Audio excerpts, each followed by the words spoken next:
बहुत बार ऐसा हो जाता है कि चिंताएं हमें घेरने लगती हैं और हमारी जो उत्साह और उमंग वाली चाल होती है, मस्ती की चाल, ये धूमिल पड़ने लगती है। लेकिन ऐसे में एक साधक क्या करता है? वो वही करता है जो श्री औरोबिंदो ने एक बार अपने शिष्य निरोध बरन को पत्र में लिखकर समझाया था। निरोध बरन ने श्री औरोबिंदो से कहा था कि महर्षि, I am feeling depressed these days. मुझे निराशा और चिंता ने घेर लिया है। इस स्थिति से बाहर आने के लिए मुझे कोई उपाय सुझाएं। तब श्री औरोबिंदो ने 3 बहुत कारगर सूत्र उन्हें दिए थे। उन्होंने लिखा था, सबसे पहले तो ब्रह्म ऊर्जा का इंजेक्शन लो, यानी परमात्मा के चरणों में प्रार्थना करके ऊर्जा का संचार करो अपने भीतर। दूसरा, साइकिक फ्रूट जूस लो, यानी सकारात्मक विचारों का सेवन करो। और तीसरा, आत्म प्रकाश के दूध को पीकर स्वस्थ हो जाओ और प्रभु भक्ति में मस्त हो जाओ। जी हाँ गुरु भक्तों, प्रभु की भक्ति में मस्त रहने की यही कला है जो आज हम सब महाराज जी के ब्रह्म ज्ञानी शिष्यों के पास भी है। किसी ने बहुत पते की बात कह दी, if you know how to ride a horse then you enjoy the ride, otherwise the horse enjoys the ride. यानी अगर आपको घोड़े की घुड़सवारी करने की कला मालूम है तो फिर आप घोड़े को दौड़ाकर उसकी सवारी का आनंद लेते हैं, नहीं तो घोड़ा आपको गिराकर आपकी सवारी का मजा लेता है। साधकों, हम सबको महाराज जी ने जीवन जीने की सर्वोच्च कला, वो ब्रह्म ज्ञान प्रदान किया है। We all know how to ride the horse of this life. Therefore, enjoy the ride of life. वैसे मुझे तो लगता है कि ब्रह्म ज्ञानी शिष्यों के कॉन्टेक्स्ट में एंजॉय की स्पेलिंग को बदलकर इनजॉय कर देना चाहिए, क्योंकि असली जॉय का स्रोत तो इन यानी भीतर ही है, जिसके एक्सेस का पासवर्ड महाराज जी ने हम सबको दिया है। इसलिए फिर हमारे जीवन में चिंता, निराशा और उदासी की क्यों बात आती है? जब भी ऐसी स्थिति हो, हम भीतर उतर जाएं और अपने जीवन को जॉय से सजा दें।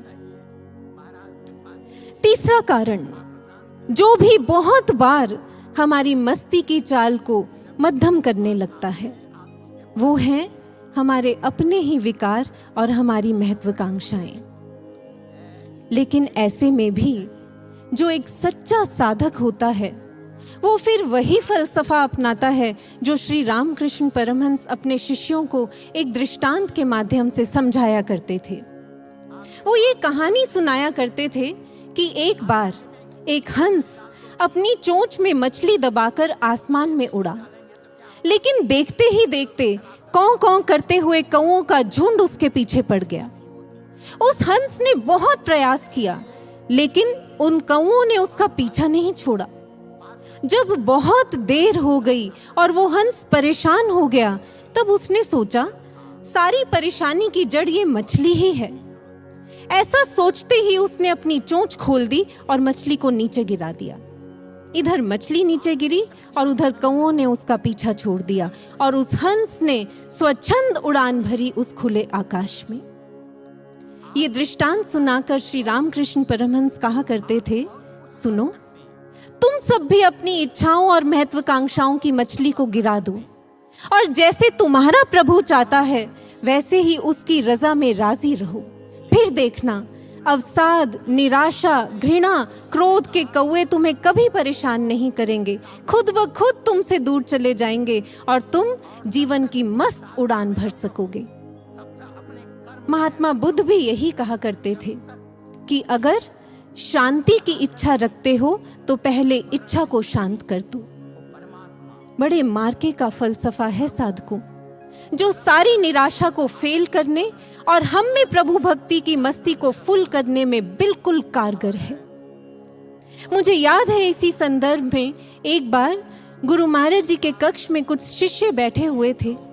उस समय महाराज जी ने बहुत मस्त अंदाज में अपने सर के पीछे दोनों हाथों को रखते हुए कहा, वो क्या है चाहा गई चिंता मिटी मनवा बेपरवाह। आगे क्या आता है?